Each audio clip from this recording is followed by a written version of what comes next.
Muito boa tarde para você, 12h30 agora. O Região Notícias de hoje começa mostrando mais um flagrante de direção perigosa nas estradas da região.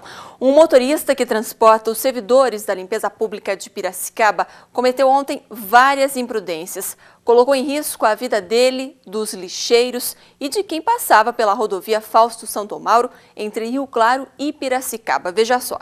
Essas imagens foram gravadas por nossa equipe de reportagem. Às 8h30 da manhã, o caminhão que coleta lixo em Piracicaba seguia acima da velocidade permitida na rodovia e ainda com os funcionários sendo transportados na parte externa do veículo. E a imprudência não foi flagrada apenas uma vez, não. Por volta do meio-dia, veja só, estava de volta o mesmo caminhão cometendo as mesmas infrações. O funcionário da limpeza ainda acena para a nossa equipe, ignorando todo o risco desse tipo de transporte. Com esse flagrante de imprudência, nós conversamos com o tenente da Polícia Rodoviária e veja o que ele diz. Isso aí que foi flagrado aí, né? Está errado o transporte de pessoas nas partes externas do veículo, cabe uma infração de trânsito.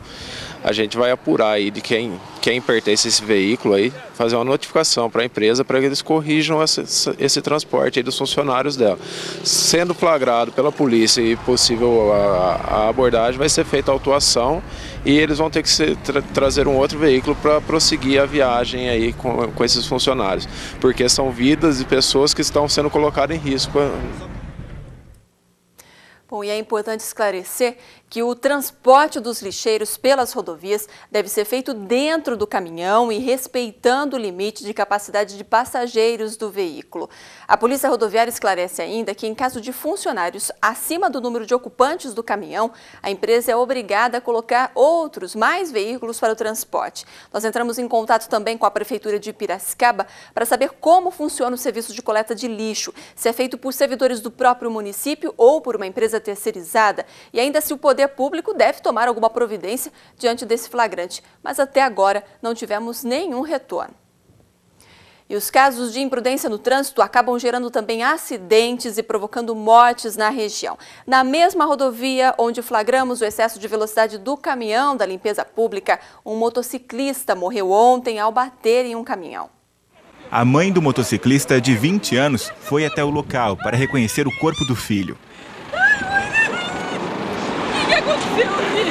O que aconteceu? João Luiz Alves Júnior bateu na traseira desse caminhão, carregado com cimento.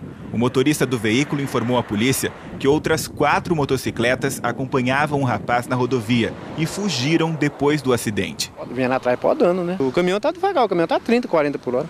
Então, como é a hora que você viu, já tinha batido? Não, eu só escutei a pancada. Vai ser instaurado um inquérito pela Polícia Civil, né, para apurar.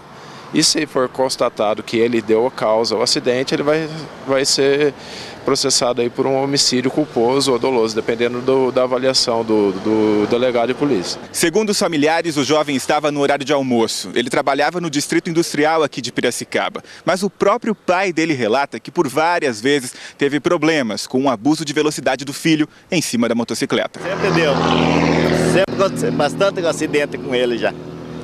Uns 4 acidentes já aconteceu. A gente falava para ele parar com essa moto, ela não, sabe, eles não paravam. E quem sofre agora, mais uma vez, né, a família, que tem de conviver com a dor da perda e ainda se lamentar como esse pai, sabendo que já tinha alertado o filho para o perigo. Bom, mas falando em família, um fórum da Ação Social de Rio Claro, aberto ontem na cidade, discute as mudanças no trabalho de acolhimento das crianças. Veja o que se discutiu no encontro. Construindo novos caminhos. Esse foi o tema do primeiro Fórum de Acolhimento Institucional de Crianças e Adolescentes realizado em Rio Claro. A primeira palestra abordou a questão das crianças que estão em instituições. Durante muito tempo, as crianças que estavam nessas instituições, elas foram esquecidas. Na verdade, estamos vivendo um momento de mudança, de reconfiguração no campo, com a Lei 12.010 de 2009, com as orientações técnicas de 2008. Então, está havendo um movimento no âmbito não só nacional, mas internacional, de preocupação com as crianças que estão em acolhimento. Ainda como parte do programa, uma mesa redonda discutiu o acolhimento familiar. A criança que está numa família que não respeita os seus direitos, né, seja através da violência, da negligência, ela realmente precisa ser afastada dessa família enquanto essa família é trabalhada para melhorar suas potencialidades. O evento foi realizado para profissionais da área, mas também chamou a atenção da sociedade para esse assunto. E a Universidade Estadual Paulista, a Unesp, já divulgou o resultado do vestibular do meio de ano. Os candidatos podem encontrar a lista com os nomes dos aprovados na internet. O endereço é o vunesp.com.br. A matrícula dos aprovados deve ser feita já na próxima semana, entre segunda e terça-feira. E você, está à procura de emprego? Veja então as vagas abertas hoje na região. Em Pirassununga tem vagas para encanador, serralheiro, montador de estruturas metálicas, eletricista de instalações, açougueiro, operador eletromecânico, controlador de pragas, auxiliar de jardineiro, vendedor de comércio varejista, eletrotécnico, técnico químico e supervisor administrativo. Interessados devem procurar o PAT, que em Pirassununga fica na Avenida Padre Antônio Van Es, número 757. O telefone para informações é o 19-3562-3797. E vamos agora ao nosso giro de notícias, o que é destaque hoje nos jornais impressos da nossa região. Senai contrata em agosto preparo de área de nova escola. O investimento de 23 milhões de reais é em Araras. Em Porto Ferreira, as polícias civil e militar fazem operação para a redução do índice de crimes. O trabalho foi determinado pela Secretaria de Segurança do Estado. Pai é preso de abusar do filho de 9 anos em Limeira. A polícia vai pedir a prisão preventiva do acusado à justiça.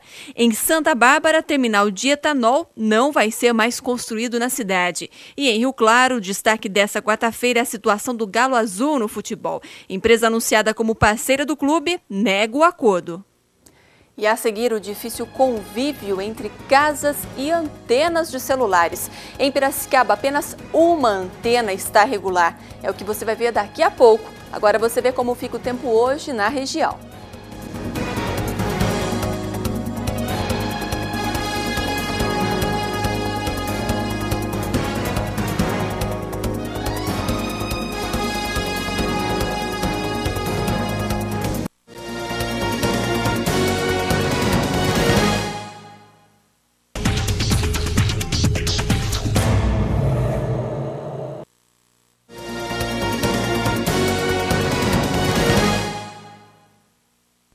O Região Notícias está de volta ao meio-dia e 40 minutos, agora para mostrar um difícil convívio que acontece na maior parte das cidades aqui da região. Eu falo da proximidade de antenas de telefonia e imóveis residenciais.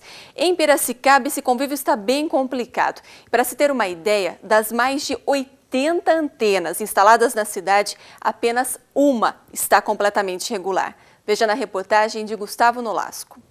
Imagine conviver com uma dúvida por mais de 10 anos a 5 metros da sua casa. Incomoda esse monstro aí de cair na cabeça da gente. Essa família de Piracicaba já tentou de várias formas convencer a empresa responsável pela torre de telefonia a retirar os equipamentos do local. O terreno está embargado pela justiça, mas o incômodo não diminuiu. Mesmo assim, eles entram para instalar, né? De madrugada, a gente tem que chamar a polícia, a gente fica vigiando dia e noite aqui. Já caiu chave de fenda no nosso quintal, é muito perigoso isso. Eles também reclamam da desvalorização do bairro, que tem um dos impostos mais caros da cidade. A valorização nem se fala, é o bairro mais caro de IPTU aqui, que o IPTU dá 250 por mês. Esses problemas poderiam ser resolvidos por meio de leis que limitem a ação das empresas. A última delas entrou em vigor em 2010 e foi modificada na última quinta-feira. O projeto é desse vereador. Posso permitir a construção de uma antena a 50 metros de uma área que já era prevista de restrição para efeito de medição. É que atualmente no município só são fiscalizadas as torres que estão em áreas consideradas críticas. Na tela você acompanha. A lei federal determina que essas instalações devem ficar a pelo menos 50 metros de hospitais, escolas, creches e clínicas. Em Piracicaba, essa distância é de 100 metros, mas não vale para áreas residenciais. Para o procurador-geral da cidade, a nova lei permite a construção de torres até mesmo em áreas críticas. Você pode instalar em qualquer situação, mesmo dentro das áreas críticas, porque as áreas críticas são áreas de medição, não estão impedidos de instalações ao lado de residências, de asilos, de creches, de escolas. Não, você tem que fazer a medição através do laudo radiométrico que é feito pela própria empresa, do qual nós vamos aferir. Nesse aspecto, Prefeitura e Câmara de Vereadores não entram em acordo. Enquanto isso, quase todas as torres do município seguem funcionando irregularmente. Segundo um levantamento feito pelos engenheiros da Prefeitura, são 83 antenas de telefonia aqui em Piracicaba, a maioria em áreas críticas. Nós tivemos acesso à relação das antenas e comprovamos um absurdo. Apenas uma delas está em situação completamente regularizada. Fica aqui no bairro Nova Piracicaba. O assunto é antigo na cidade e recentemente ganhou desdobramentos na Justiça. Em fevereiro, um desembargador de São Paulo pediu a retirada de 3 instalações. O prazo é de 6 meses, mas até agora as torres continuam operando perto das casas. Bom, sobre esse caso até agora ninguém entrou em consenso. O vereador, autor da lei, diz que a fiscalização vai acontecer e que as antenas não podem ser instaladas perto das casas. Por outro lado, o procurador-geral, como você viu na reportagem, afirma que pela lei essa prática é permitida, desde que as torres obedeçam à norma de operar com frequência recomendada pela Organização Mundial da Saúde. Várias pesquisas já foram feitas no mundo para tentar comprovar se as ondas emitidas pelas antenas podem ou não causar câncer. Até agora, os cientistas só conseguiram provar indícios. E as empresas responsáveis pelos equipamentos se aproveitam, é claro, dessa brecha para continuar operando. Isso acontece em todas as cidades aqui da região. Nós vamos continuar acompanhando esse caso de perto em Piracicaba. E antes de encerrar essa edição, vale esclarecer um assunto que tem preocupado muitos donos de cães e gatos depois do anúncio de atraso e suspensão da vacina contra a raiva.